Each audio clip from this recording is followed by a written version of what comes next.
Well, good evening and welcome to About the Valley.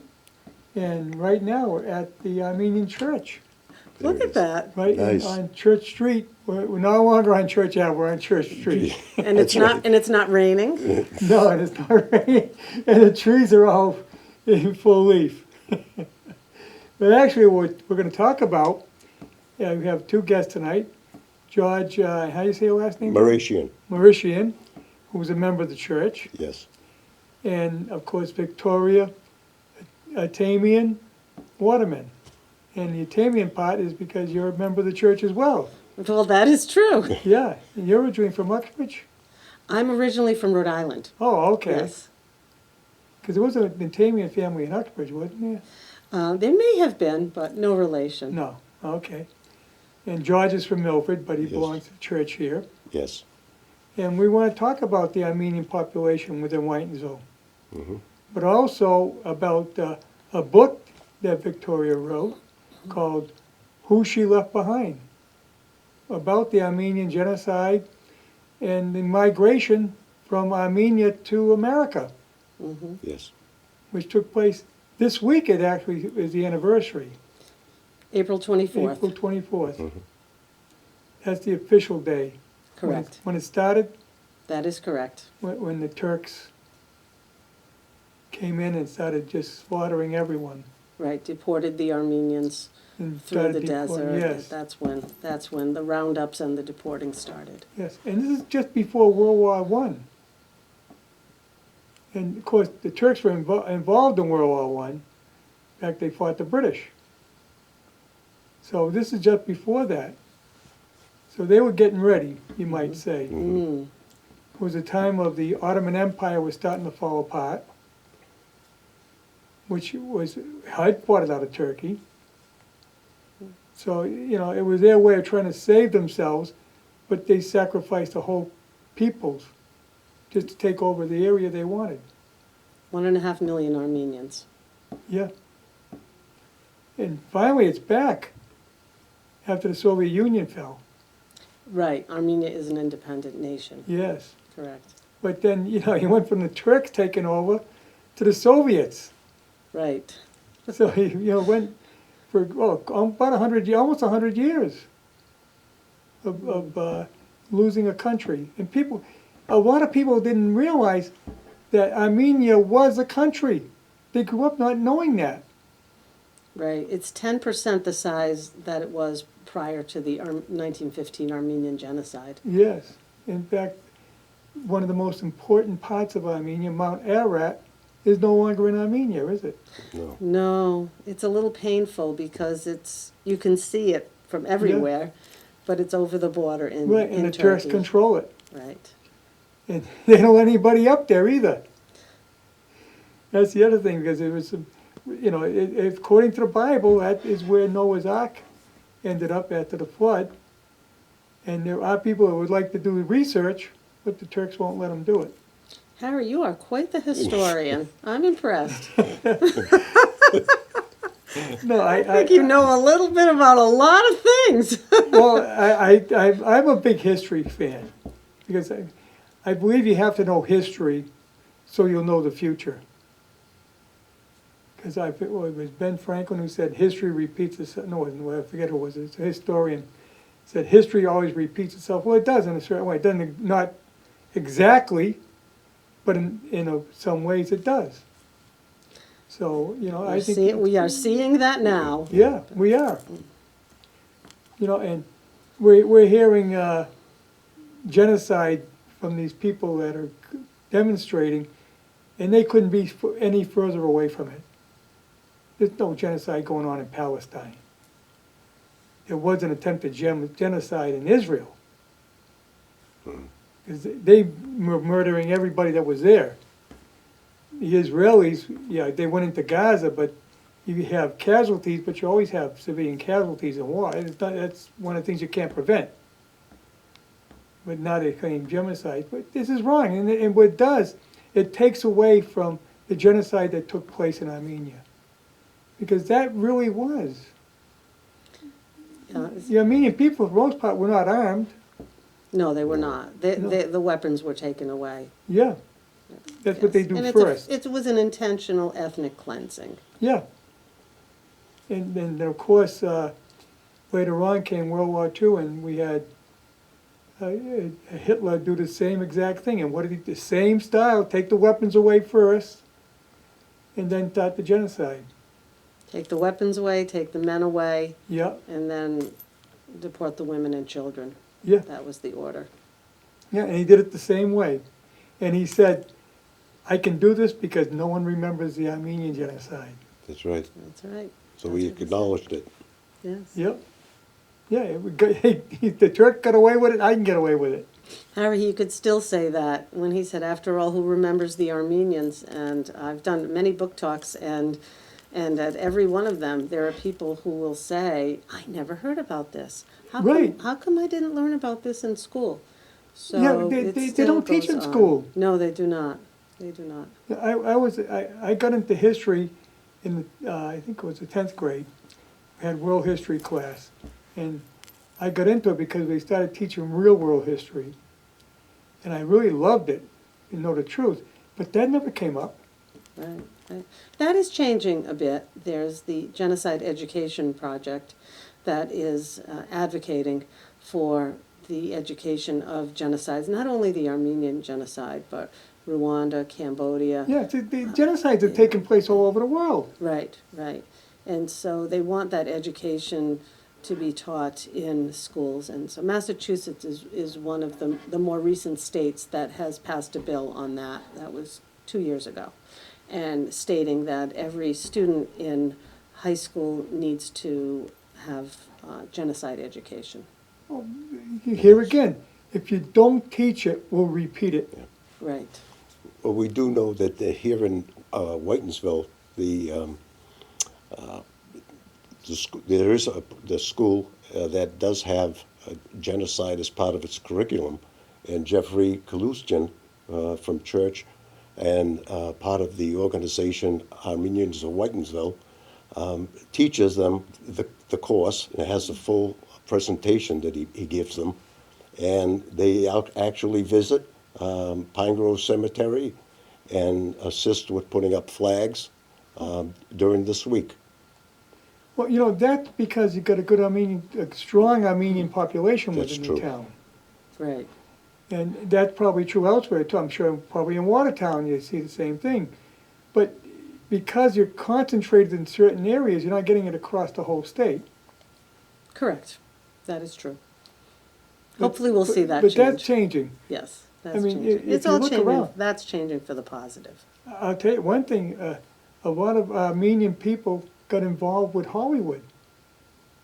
If you look at the credits you see on the movie screens and things like that. Right. So, Right. I mean, it's spreading out. And that's the way you get the word out. And eventually, you know, somebody will, hey, we gotta talk about this. But what you've done here in Whitesville, we're gonna get into that too, is you're gonna have a memorial at Pine Grove Cemetery, That's good. where most of the Armenians are buried. Because you get buried, you don't have an Armenian cemetery in town, so you go to the town cemetery. I know there is one Armenian I know buried in St. Patrick's. Oh, Because he married a Catholic girl and he converted. oh. Well, this is a very exciting project, so, George. Yeah. Yes, Harry, I can give you a little background on that. About 5 years ago, during our Memorial Day exercises at Pine Grove, Yes. our pastor, Dad Mikhail, completed his service and turned to me and said, why can't we have a monument and an area where we can have this program every Memorial Day at that site? And lo and behold, he had consulted with Peter Berkowitz, and over time, the months that progressed after that time frame, Peter was able to make some connections. And the next year, during that ceremony, once again at Pine Grove, when the service was over, Dad Hydes told the audience that right over there, we're going to begin to construct a 20 by 40 foot area designated to our church to put up a memorial for those that immigrated from Armenia to the Whitinsville and the greater Blackstone Valley area. Yes, this is good because he had a big, a lot of to do with the town developing. Number of Armenian people went into business in town, Yes, as well as he really helped the White Machine Works to become bigger. Because that was one of the reasons a lot of the Armenian people moved here, was the fact that the White Machine Works would give you a job. Right. And here's a place to go locate, and Right. yeah. In fact, part of Jeffrey Kalustian's research uncovered that as far back as 1880, 1890, the Armenians had began to immigrate to Whitinsville itself. Ah. That's how far back. one of the problems with immigrants back then was they'd come here, but they couldn't get jobs because a lot of the places wouldn't hire them. You know, the old thing, Irish need not apply, which went back to early 1800s. But that was same true when the Armenians came here. You just couldn't find jobs unless you had a place that was willing to hire you, and the Whiten family was. Yes. And so now, okay, here's the word, here's the place to come to. Right. And they would hire Armenians because of their strong work ethic. Yes. Same thing in Worcester, at Moan and Washburn, same thing, when there was an Armenian who was referred or who came for an application, they were automatically hired. And Yep. I've read that at one time, Whitinsville had the greatest density and population of Armenians in the country at one time. Well, I imagine that's true, And that was because of Whiten Yeah. Machine Works, even more so than Watertown. right, for that time. Yes, it's amazing how that took place, but like you say, and they had a position for you right away. You had workers who were gonna put you, most of them went to work in the foundry, I believe. Yes. I think you're right. Yeah, And at that time they immigrated. Supposedly, Whiten Machine Works was the largest textile manufacturer was. in the world. yeah, it was the Right. largest in the world, Right. huge. And they needed help, and foundry was a tough job, but they were willing to do it, and they worked hard at it. Yeah. But then, you know, when went along, they started getting other positions in the shop, and they said, hey, these people are good workers, we'll put them over here, put them over here. Yeah. Yeah. In the country, there are about almost 70 monuments that are dedicated to Armenians, and of those, only 10 or 11 are dedicated to the survivors of the Armenian genocide. Most are dedicated to the victims. So we have become part of that group that dedicates the monument to the survivors who came and helped communities flourish, and honoring the communities and thanking the communities in which they flourished. We had some of the survivors still alive here in Whitesville for a long time. Sure. You know, Joe Montecalvo, Mm-hmm. well, Margot's mother. Hmm. Yeah, Right. she was just an infant, but she was a survivor. Right. And you think about it, 1904 to still be alive. She lived to, I think she was over 100, wasn't she, when she passed? I think so. I Wow. think so. Yeah. I heard Yeah. that. Oh, That's pretty miraculous when you think what she went through. right. Well, this monument is going to be beautiful. It is. Yes, It's part of the way up now, Harry. What we have is that 20 by 40 footprint, and I would speak to Dead High and the committee about having something from Armenia on site. Yeah. And he had a scheduled trip to Armenia, and he purchased while he was there the Hachkar, which is the Armenian cross, and that was Oh. the first item to be erected on the site. And since then, 3 pillars are now up. oh, And, wow. and those 3 pillars signify the Father, Son, and Holy Spirit. Right, And they're up right now, and we just need some pavers to be installed once the weather allows that to be done, and some granite benches. We have flagpoles ready to be installed, and really come we're a long looking way. forward. We've come a long way. There's a lot to do, but we're hoping that prior to Memorial Day, that we can have a formal dedication. Oh, Because the actual Memorial Day this year? Yes, the Wow. actual groundbreaking took place a year ago, about this time. Yeah, that's amazing to do that much in 1 year. Yes, Really is. I Yeah, we're mean, very proud. yeah. And that would be something to have it ready for Memorial Day. yes, Now, you are collecting funds to pay for this. yes, Now, of course, your churchgoers are contributing, but you'll take a check from anyone. that's true. Yeah. That's true. In How fact, would they get that to you? You have an address? Or? they could send it to the Armenian Church of Whitinsville, Okay. at 315 Church Street, Whitinsville. Well, if they address it to the Armenian Church on Church Street, they're gonna get it because it's the Yes, only one. that's it. That's the only one. And what they can do, and in the memo, put a memorial donation, Yes, and the donation will go right to that fund.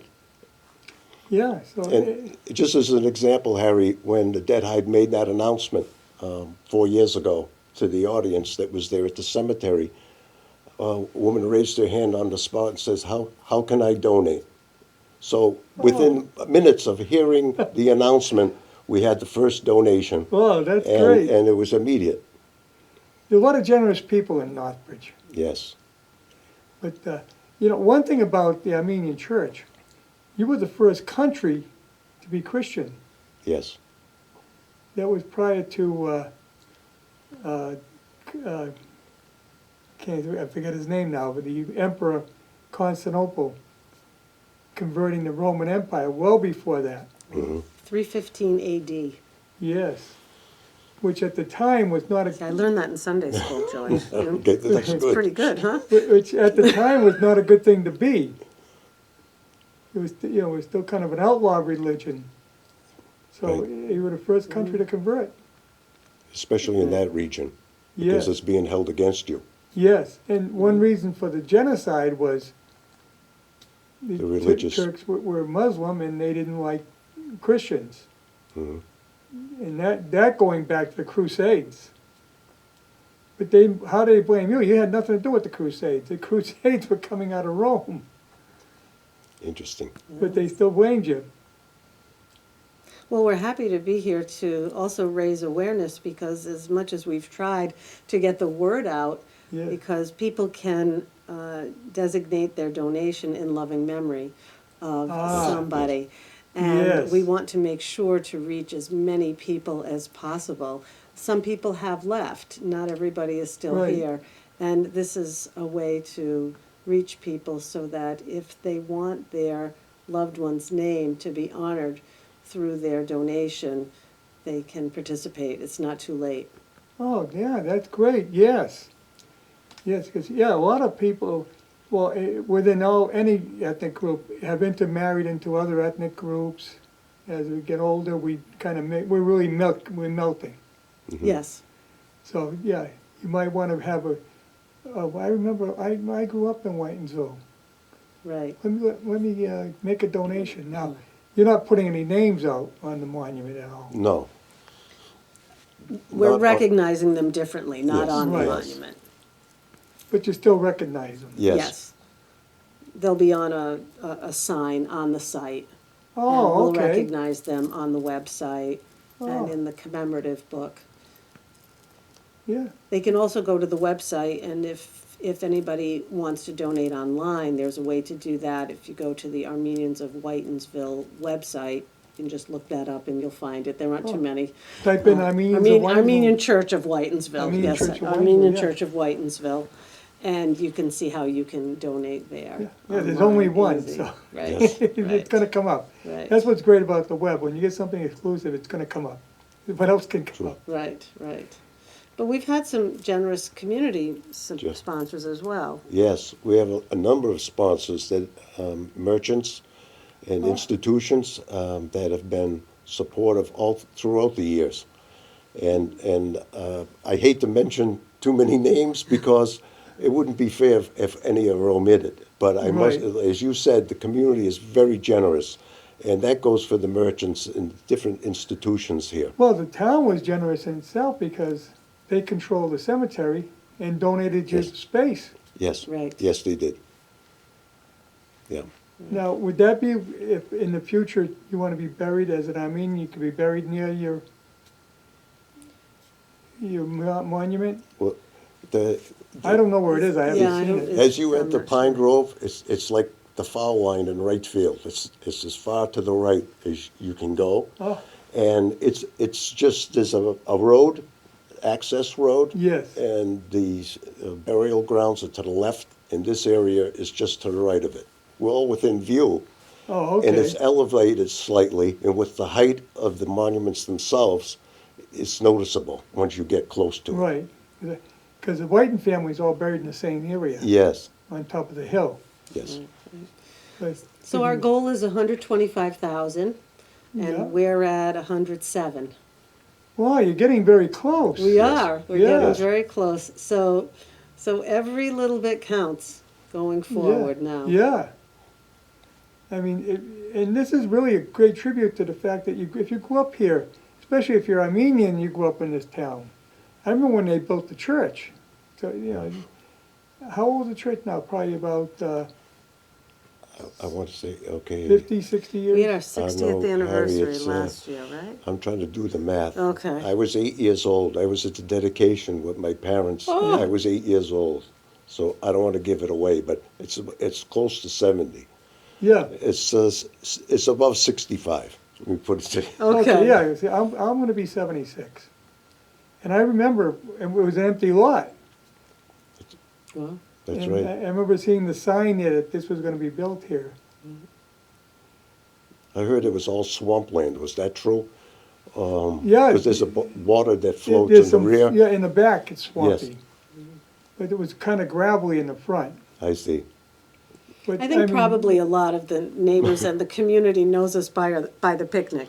That's Oh, true. yeah. The second Sunday Well, in you've done a- August, you've you done a can't great miss job it. with You the can hear it landscaping. from The everywhere. landscaping is phenomenal. I mean, it's beautiful The lawn grounds. there. The grounds. The grounds Exactly. are We have a beautiful. lot of people who pay attention to that. Yeah. That's a great place for your picnic. It's Yes. fabulous. We have the And, best picnic of all the Armenian I churches. know, there's a lot of that's what people- that's what everybody says. Well, they look forward to it because of the food. Yeah, Yes. and everybody's welcome. Yes. Everybody's welcome. But, the food, it's the Armenian menu, Mhm. and it's different, and people just love it. Right, Look forward to it every Yes. year. right. Yeah, I know, I do a show on Wednesday nights, and my co-host, the chairman of the Board of Selectmen, Russ Collins, and he said, "I can't wait."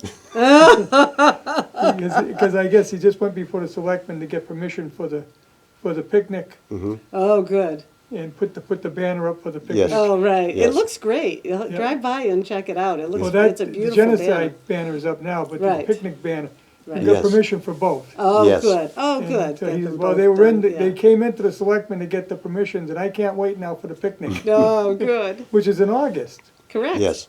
The second Sunday. Yeah, There are people, Harry, that moved out of town, but they planned their summer vacation to return home on purpose for the from picnic. far off. And see a number of people they don't ordinarily see, family members, Yes. cousins, neighbors. Yes, I know it's a huge turnout. It is.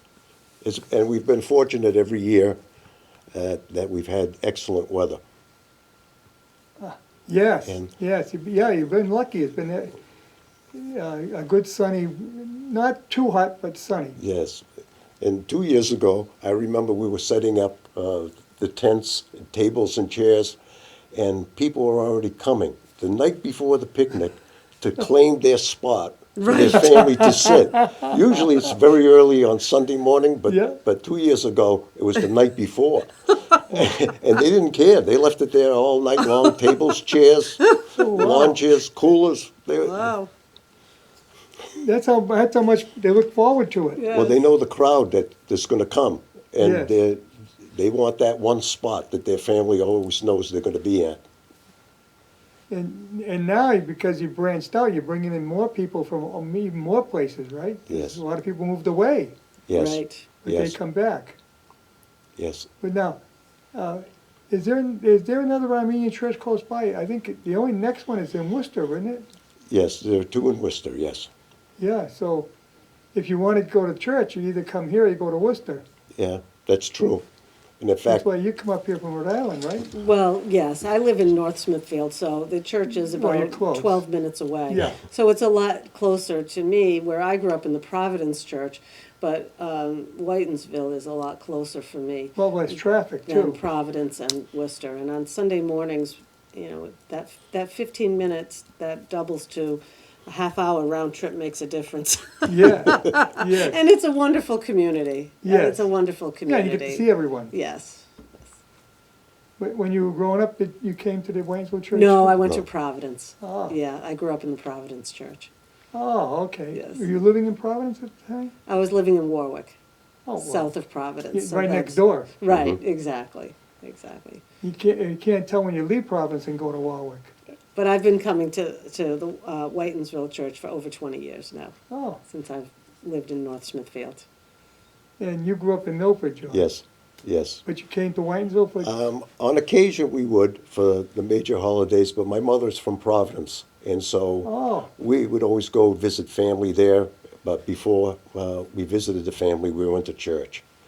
yeah, And so the major holidays, yes.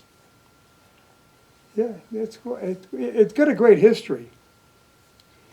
And of course, the bishop comes out quite often. Yes, yes. He's very complimentary when he does visit.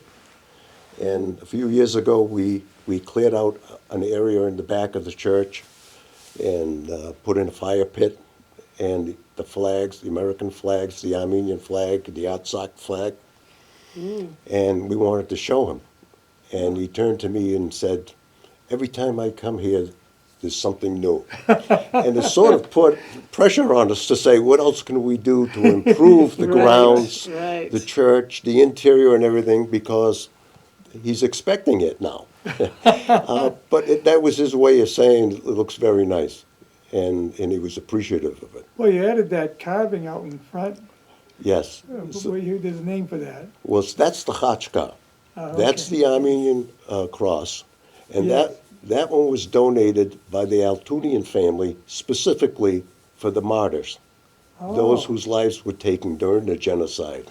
So there is a memorial to the martyrs right there on the site of the church. And that also gave us a different thought on what to put in at the cemetery, because that's in memory of those people who were interred there. Yes. But we'll get to the genocide because Victoria wrote a great book, Who She Left Behind. Well, you did a lot of research to get that history, I didn't you? did. And it changed the plot numerous times. Every time I learned some new things, it would change the direction in which the And book it's about a went. woman who was involved in the genocide. It's based on my family.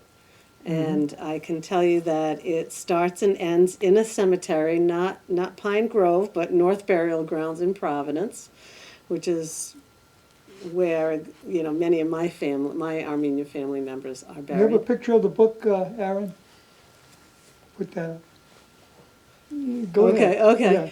So And so There the we book go. begins and ends in a cemetery, and the pages in between are about my family and how they survived the Armenian genocide and their journey to come to Massachusetts and Rhode Island. There's a strong focus on the untold stories that of women in particular who were brave and courageous and were involved in the resistance network and helped saved thousands of lives. But these are stories that aren't talked about quite as often. Well, because, the men were virtually eliminated. Yes, So the women were on their own. right. And in many cases had small children, infants as well as small children, toddlers and what have you. Right, And they had to make that journey, right. which right. was not an easy journey. No, was not. No, you had no food to bring. You had to find food on the way. You had to work your way down to the ocean. Very hard, very tough. And all the time, you're being persecuted by the Turks. Right, yeah. So for my family in particular, my family came from a town called Gyurin, which is on the western side of Sebastia. So for the Armenians who are listening, that'll give them a sense of where they were from. And when they were deported, they marched through the desert and they ended up in Aleppo. And that's where they stayed for a number of years. Which But is Lebanon, Syria. Syria. Syria. So I had two of my aunts. My grandmother was the youngest. Well, the real youngest died, but my grandmother was 2 at the time. So she doesn't remember a lot of these, but her older sisters do. And they told stories about how they grew up very wealthy. Their father was a rich merchant, and they lived in a palatial home with marble floors, and they had horses and stables and running water in the back. They had a brook running through, and the girls went to school, which was quite a privilege then. Yes. And this was how my grandmother's older sisters remember growing up, and that obviously changed overnight. Oh, And they tell a story. This was not unusual that a lot of Armenian families, they were told, this is temporary, you're going to come back, but we're moving you for your own safety. So, of course, they had no idea what was, going to be in their future. But a lot of the Armenian families did bury some gold, just in case when they came back, they would they have, would have yes. something. But one of the most poignant stories that I recall hearing as a young girl was that my aunts buried their dolls. Because, Oh, yes, they thought we'd return to be able to. they thought they were coming back to play with their dolls. Yeah. Oh. So there's a big thread of dolls in the book as a result, because to me that was the most poignant story I heard. And I wanted to honor that moment for my aunts. Yes. And so you'll read a lot about dolls in the book as well. And so they were deported. They, like I said, they ended up in Aleppo, and 2 of my aunts were maids in Turkish homes. That wasn't unusual for those who were old enough to do that. Yeah.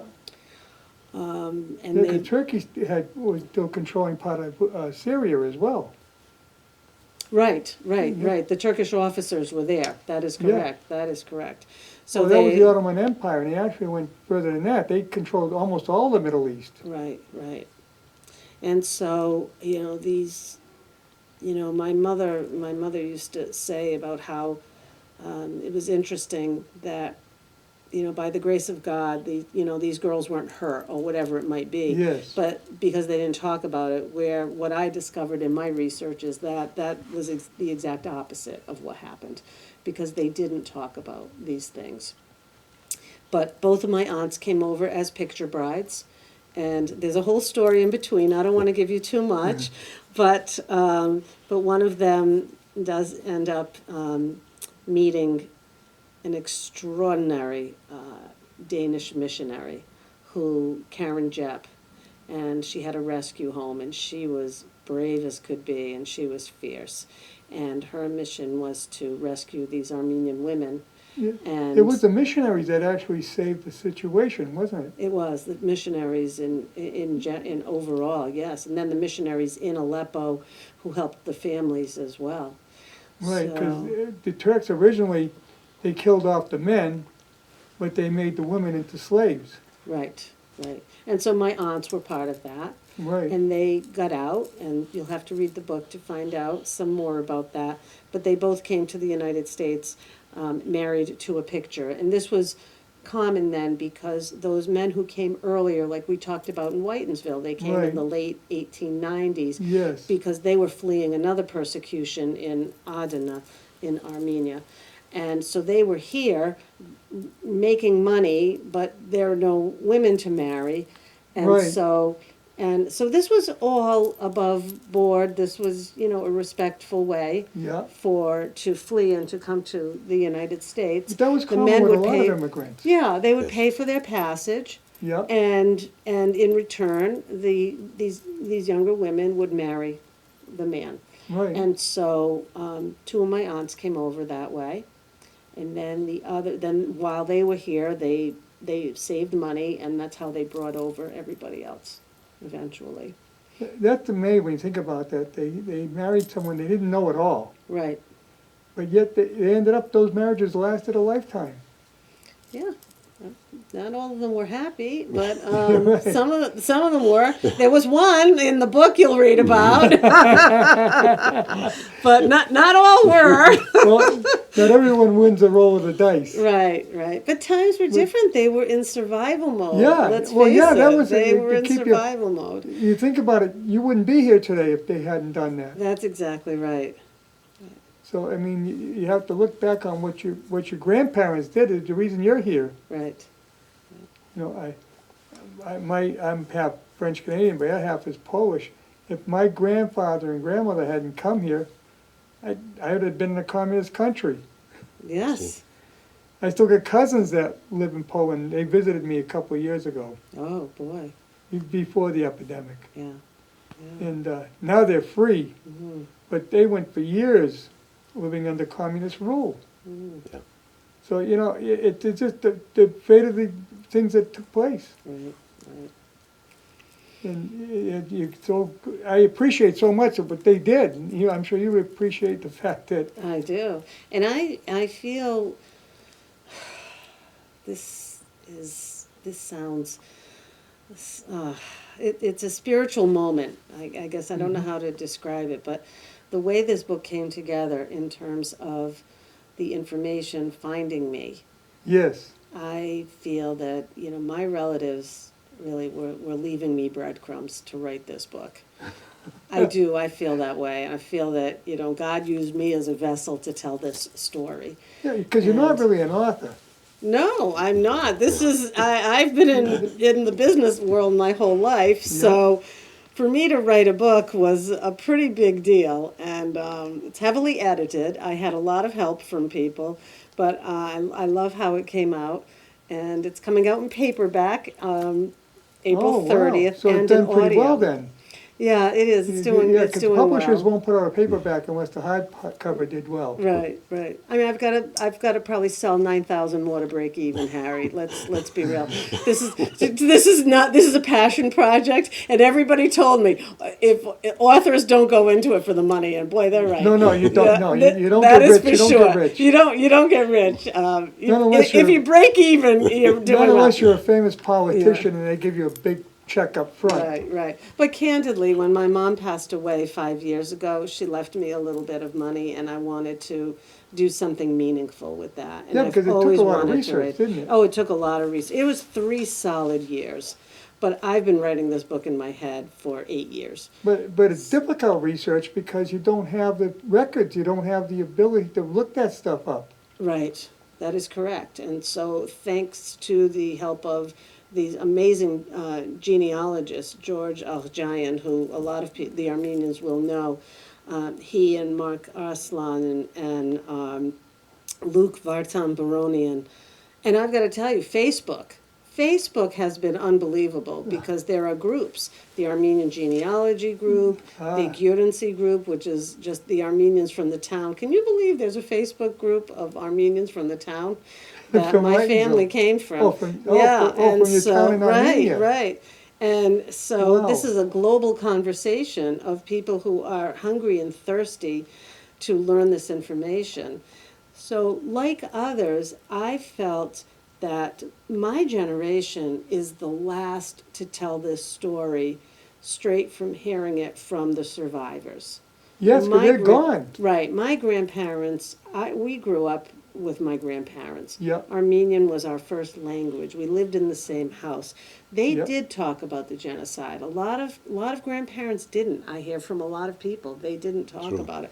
Mine did, but I'm finding once you write a book and you have to fill in the gaps of what's missing, you realize there's a lot missing. So this is a historical fiction. So there is fiction in this book. Right. Because I had to fill in a lot of the gaps. The fiction was the most interesting because that's what I researched heavily, because to have the integrity of a good historical fiction, it has to be accurate. Well, And I so like that was historic heavily. fiction. You ever hear of Mishner? Oh, of course. Yeah, I love his books. Right. Yeah. And it's fiction, but he does it in a way that it actually happened. Right. It just didn't happen to them, those people, but Right. those things happen. Every single thing in this book could have happened, either Right. did happen or could have happened. Right. Happened to someone for sure. But That yeah, is the for biggest sure. problem is, because of the genocide, they wanted to erase any trace of the Right, Armenian people. Right, right. But you know, I've got to tell you, Harry, one of the things that was very important to me in writing this book is that there is no hate in this book. There's truth, Mm-hmm. but there is no hate. There is enough hate in this world. Yeah. I was very adamant. I did not want hate in this book. Well, If hate you want to wouldn't- read about the hating Turks, if you want to read about the gore in the desert and what took place, don't read this book. There are plenty of other books out there. If you want to read about hope, if you want to read about the Armenians as resilient people, then read this book. Yeah, the thing is that the hate doesn't get you anywhere. Right. What's happened, happened, and you can't change. Oh, we got a call. We do. Yes, we do. We do. It's a fan, George. Go ahead, Paul, We you're have a on. fan. Hello, how we doing? Hi, I Eddie. felt compelled to call, and I'll try to be very quick. Oh, that's all right. I'm 73 years old. I'm Armenian, 100% Armenian.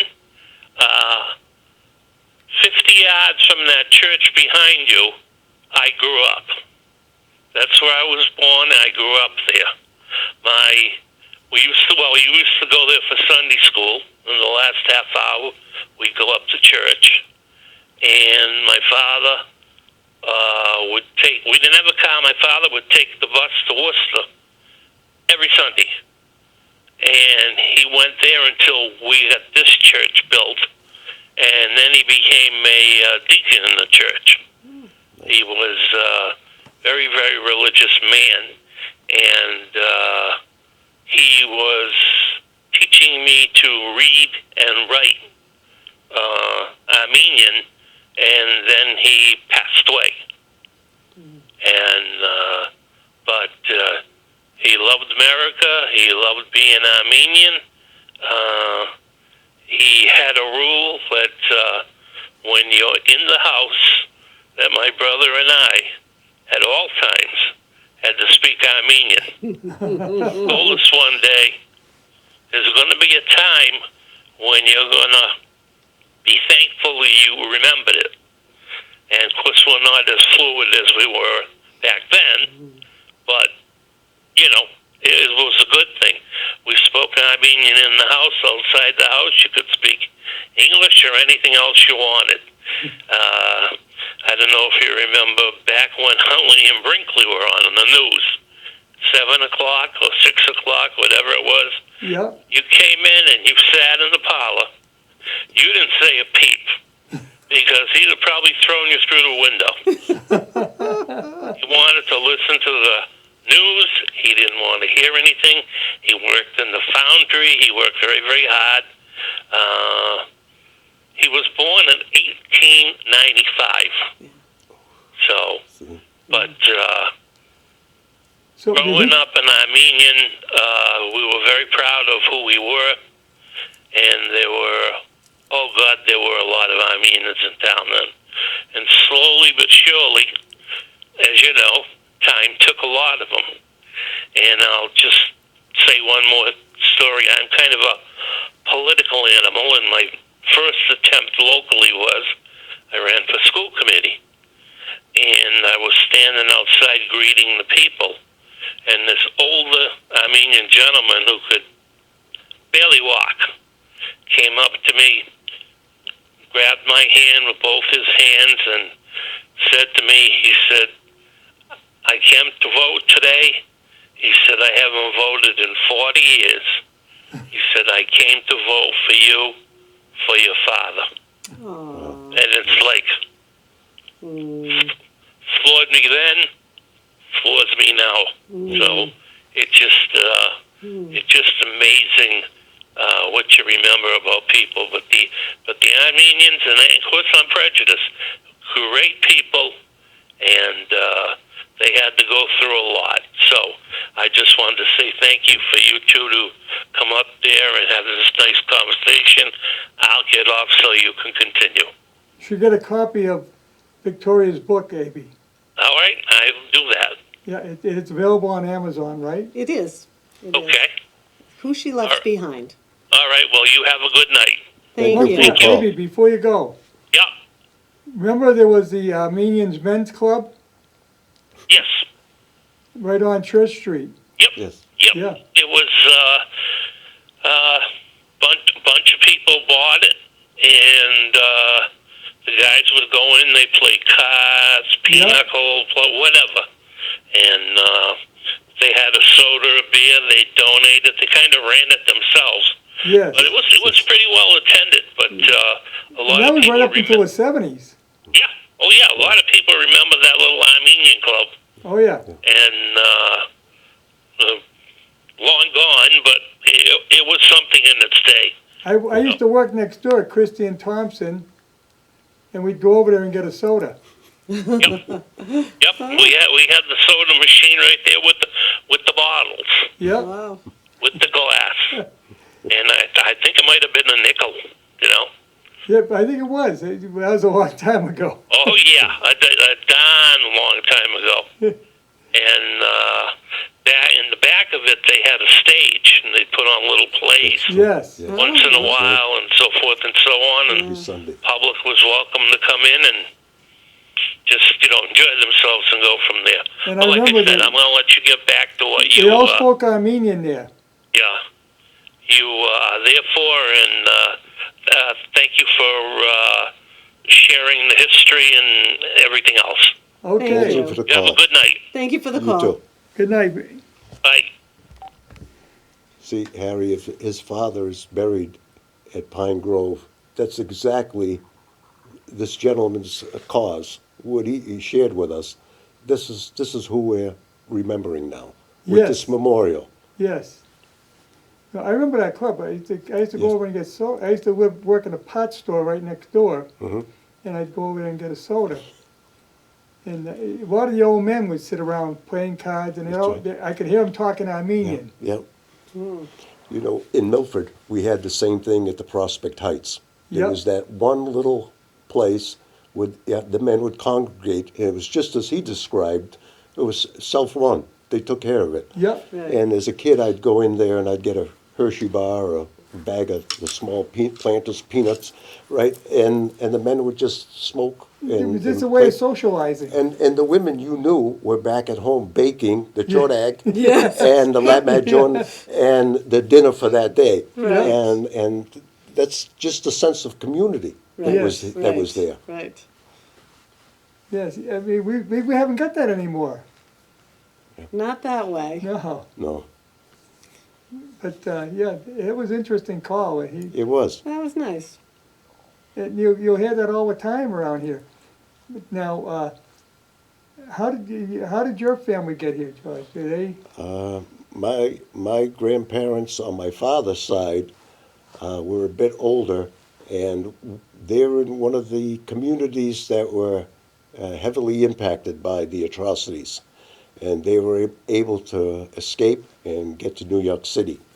And that's where they stayed for the longest time. My father was born in New York City, Oh, and they ended up moving to Milford because through various means of communication, it isn't as sophisticated as today, they found a group of people that came from their village and relatives and family and friends. And so they went from New York City to Milford, and that's where they remained. that had to be quite a trip back then. Yeah, right. And on my mother's side, my grandmother came over at the age of 9, and she had a younger brother, 3 years old, that were born in Armenia and came over with their father. My great-grandmother remained because she had some kind of, they were concerned that she wouldn't get through immigration because she had some sort of a fever or something that was Right. minor, but it needed to be cleared up. So she Yep. remained behind. And my grandmother at 9 years old was the lady of the household. She babysat her brother, she cleaned the house, She made the meals while her father went to work, and when he came home at 9 years old. And Imagine she, that. Wow. and she taught herself how to read and write English. Oh, Wow. And she was self-taught because that's the type of person she was. yeah. Now, my grandfather, on my mother's side, wasn't so lucky because as a young boy, he had been confronted by, him and some friends were confronted by Turkish soldiers, and he had lost some of his fingers due to some cruelty that they put him through, and he ended up being taken in by a sympathetic Turkish family, along with a 14-year-old girl, and he was to take care of all the exterior of their property while she maintained the interior. Yes. And one night, she tapped him on the shoulder, and she dragged him out, and they went to the dock and got on board a freighter that took them to France. Oh, boy. And she had been planning this without his knowledge until everything was prepared for. And he eventually got to Newton, Mass. That's where my mother was born. And they eventually moved to Providence, where my great-grandparents lived. That is amazing. Yeah, so in Victoria's book, it's her story, but it's all our story. Yes. There's so much in there that I had read a certain passage, I'd have to close the book and digest what I just read, because I knew someone that had to endure those kind of cruelty and the challenges they faced and so on. So she's captured the life for all of us. Right. Excellent. Thank you. Thank But, you. you know, as cruel as the Turkish soldiers were, there were people, Turkish people, that were good to you as well. Yes. And thank God they were, because that saved you a little bit. Right, right. That's how my grandfather stayed alive. My grandfather lost his family. His father was in the Armenian Legion, which was part of the French Foreign Legion, so he was out fighting before the genocide. And his mother, and he had a twin brother and sister, they died, we don't have any idea how. And he was in the streets, hungry. He talked about fighting with a dog over a bone. Oh. And this woman came over and said, "I'm Armenian, I'm married to a Turkish officer, but you look just like my son did at this age. I want to bring you with me." Wow. So she brought him, hid him in a barn, and said, "No matter what, you cannot come out of this barn. You have to stay here." Oh, my. And she fed him and she took care of him and said, "Someday during the night, somebody's going to come and get you and you're going to go. They're going to give you a secret code or something and you're going to go. They're going to take you to an orphanage and you're going to be safe and you'll be going to school and you'll be with other children." And that is what happened. And he always felt badly that he never got to say goodbye, to her. Yep. And so they went on this caravan, and there are a lot of stories. They got robbed and all kinds of things, but he ended up in Greece in an orphanage. And then when the war was over, the organizations, like it was the Near East Relief, American Red Cross, other organizations were trying to unite parents and the orphans, because Right. suddenly they have thousands and thousands and thousands of orphans. Yeah, What are they going to refugees. do with them? Refugees.